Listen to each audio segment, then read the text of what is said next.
Have you ever gone to a dive location and seen someone walking up and just thought, this is going to be a short dive, or it's going to take forever for them to get in the water? How about the flip side? Have you ever thought that person is squared away, and if I'm not buddied up with them, I'm staying close? We have to remember that how people look and move on the surface isn't a true judge of how they will be underwater. Sometimes, those who are overweight and barely look like they will make it to the site, let alone through the dive, are the best divers on the trip. I once had someone tell me this very thing about a dive they did in the Caribbean. They said, I didn't think they would make it to the boat, let alone in the water. But once they got in, it was like watching an underwater ballerina. Also, you might have seen that Navy SEAL-looking guy walk up, carrying the bags for the next 4 people, struggling to get on the boat with those wide shoulders and all those bags. But then, when they enter the water, it's like they're a mix between a rock and a balloon. You get the picture. We've all had those moments, haven't we?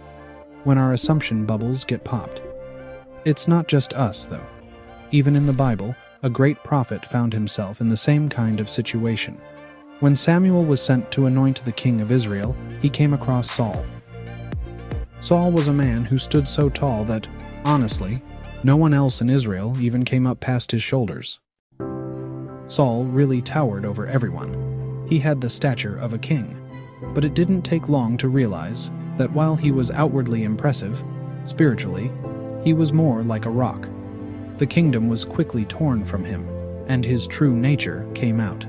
So, when Samuel went to anoint the next king, he looked at David's older brother and thought, this must be the one who should be king.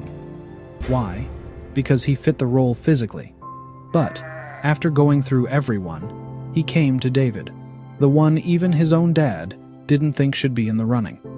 David was small and didn't look like a king, yet he became the greatest king Israel ever had. God reminded Samuel, and all of us, that God looks at who we are, not who we look or act like. I heard of a woman who was bedridden for many years, unable to speak or move. When she did regain the ability to speak, she described being trapped in the prison of her own body. She was able to hear everything going on around her, but couldn't tell anyone. As the years went by, people poured their hearts out, unafraid she would betray their trust. Unable to help, she prayed. Since she realized she could talk to no one else, she began to talk to God. It was then that this woman became a prayer warrior for all those needs she heard. She wasn't a prisoner. She was undistracted by anything in life. Next time you go diving and make an assumption about someone, just remember to see if your assumption holds water. Thank you for watching. If you enjoyed this message, please like and subscribe. For full messages, please follow us at the Canton Covenant group channel. God bless and dive safe.